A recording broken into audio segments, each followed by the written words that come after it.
Assalamualaikum warahmatullahi wabarakatuh. Di kesempatan kali ini kita akan coba praktekkan langsung cara pengisian aplikasi pemetaan mutu dari lembaga. Lembaga yang bisa mengisi adalah lembaga PAUD dan Dikmas, seperti kelompok bermain, taman kanak-kanak, SPS, TPA, ada juga SKB ataupun PKBM. Nah, cara pengisiannya adalah yang pertama kita buka alamat di paudikmas.jatim.kemdikbud.go.id/PIT. Kita buka di browser, disarankan menggunakan Google Chrome, Mozilla Firefox ataupun Opera. Nah, setelah kita buka alamat pemetaan mutu, akan tampil halaman seperti ini. Kita pilih di pojok kanan atas ada login, kita klik login, kita masukkan NPSN dan juga password. Passwordnya sama NPSN, ini adalah password defaultnya, nanti kita bisa ubah. Kita klik masuk.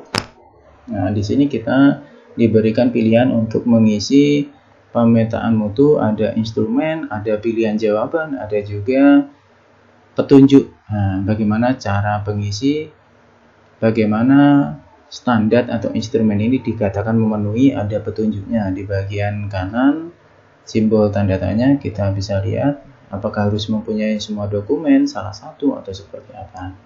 Ini sebagai contoh kita isi secara singkat.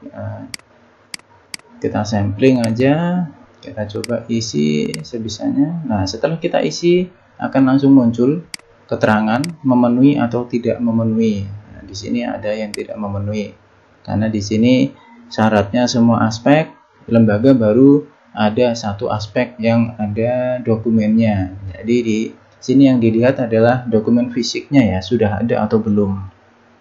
Nah, ini akan langsung muncul ketika kita klik tanda simpan. Nah, untuk kolom keterangan di bagian bawah ini diisi alasan mengapa ada dokumen yang belum terpenuhi ataupun terkait kendala yang dihadapi lembaga, itu bisa diisikan di sini. Jadi ini sifatnya opsional, bisa diisi atau tidak diisi. Ini untuk cara pengisian yang pertama. Lalu selanjutnya setelah kita selesai menyimpan, nah jangan lupa klik simpan di bagian bawah ya. Setelah kita selesai menyimpan, kita lanjut ke standar yang kedua, standar isi. Kita isikan sesuai dengan kondisi yang ada di lembaga. Nah, jadi jangan sampai mengisinya tidak sesuai ya, itu nanti hasilnya juga jadinya kacau. Nah, jadi kita isi, lembaga harus mengisi sesuai kondisi yang ada di lembaga masing-masing.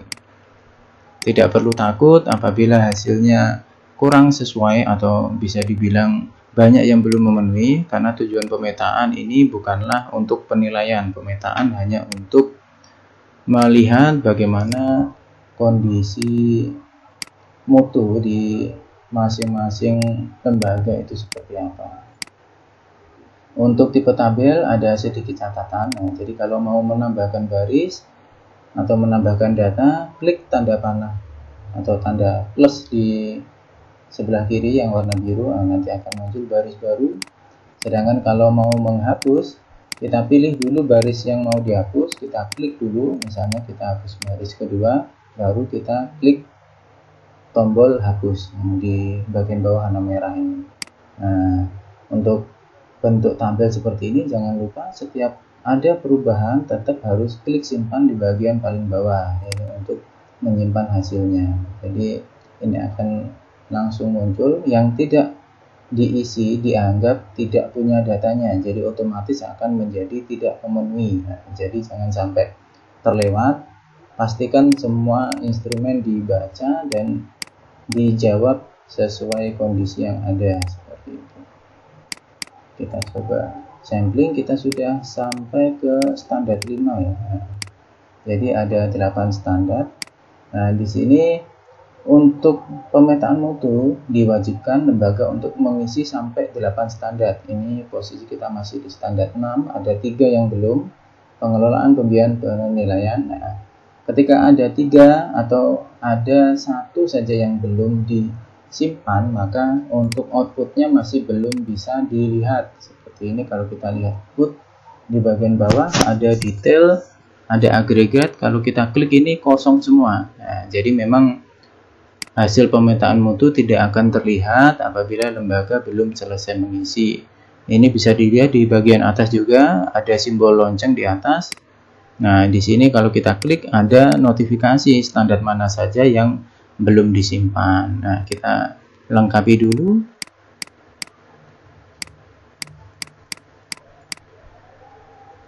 Kita coba lengkapi dulu. Nah, ini di standar 6 misalnya ada pertanyaan seperti ini.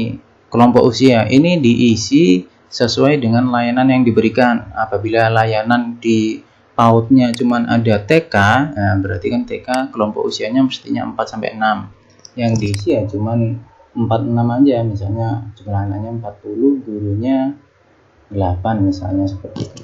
Sedangkan di usia 2-4 karena tidak punya layanan, otomatis jumlah anak dan jumlah gurunya juga kosong. Nah, jadi tidak apa-apa.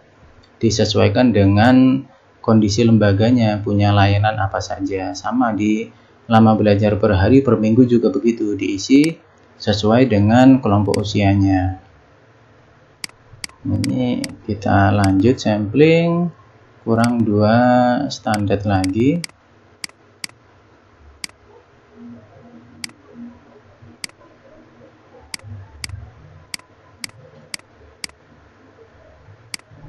Nah, kalau kita sudah mengisi semuanya, di bagian notifikasi sudah tidak akan ada lagi mana yang belum diisi, kita dianggap sudah mengisi pemetaan mutu secara lengkap. Di sini outputnya juga sudah bisa dilihat. Nah, di sini sudah muncul, sudah ada detail. Nah, detail itu per indikator tadi, yang memenuhi mana saja, yang tidak memenuhi mana saja, bisa dilihat rekapnya di sini.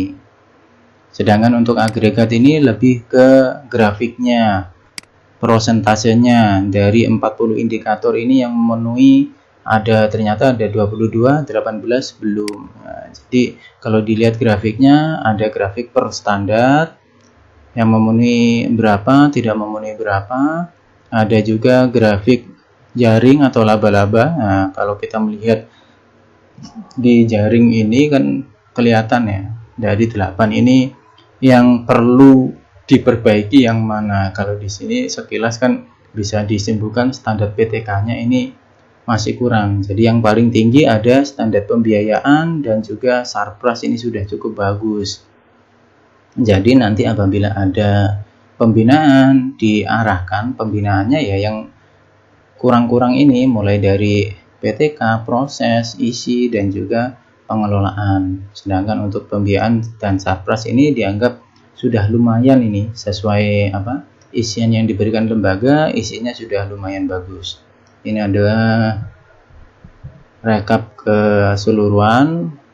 Ini dan di bagian paling bawah ada rekomendasi. Ini adalah yang dimunculkan indikator-indikator mana saja yang tidak memenuhi. Jadi ini sebagai catatan juga bagi lembaga. Jadi lembaga ketika mengisi pemetaan mutu tidak harus ketika ada jawaban yang atau ketika ada dokumen yang masih belum dimiliki, ya, misalnya di sini 221 masih belum memiliki dokumen panduan tentang perlindungan kekerasan psikis dan terhadap diskriminasi, ini belum punya. Nah, jadi bukan berarti harus dicari dokumennya ini saat itu juga harus punya, enggak. Jadi masih ada kesempatan ketika pemetaan mutu ini selesai. Nah, tahun depan kan bisa mengisi lagi. Nah, di situ hasil dari kegiatan atau dari rekap isian ini tadi bisa sebagai catatan lembaga untuk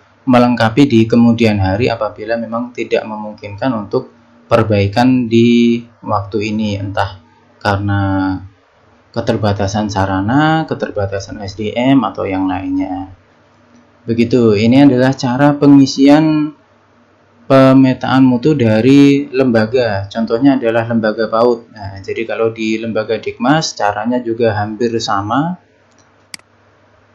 Harus mengisi 8 standar baru bisa muncul outputnya. Dan sebagai tambahan sedikit, nah, di sini ada menu lembaga. Di sini adalah untuk mengupdate data penunjang. Dalam artian data penunjang ini seperti nomor telepon dan nama pimpinan. Di sini bisa diupdate. Jadi kalau untuk NPSN dan nama lembaga ini, ketika ada perubahan harus memprosesnya lewat aplikasi Dapodik.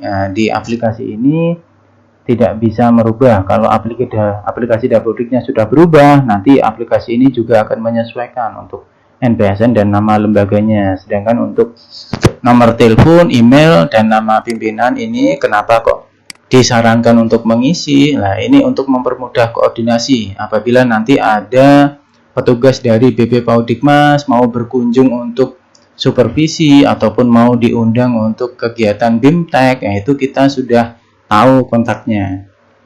Ataupun dari Dinas Pendidikan, dari penilik, dari pengawas mau berkunjung. Nah, kalau alamatnya sudah jelas, jalannya apa, nomor berapa, apalagi ada nomor teleponnya, nah itu untuk kedepannya pembinaan ke lembaga juga bisa lebih mudah seperti itu. Jadi diharapkan lembaga memang mengupdate untuk data lembaganya di menu lembaga ini. Jadi di samping menu wajib pemetaan mutunya yang harus diisi secara lengkap, juga disarankan untuk melengkapi data di profil lembaga. Mungkin itu yang bisa saya sampaikan terkait pengisian pemetaan mutu. Nanti apabila ada pertanyaan atau ada yang kurang jelas, bisa menghubungi verifikator ataupun petugas dari BP PAUD dan Dikmas Jawa Timur. Baik, cukup itu. Wassalamualaikum warahmatullahi wabarakatuh.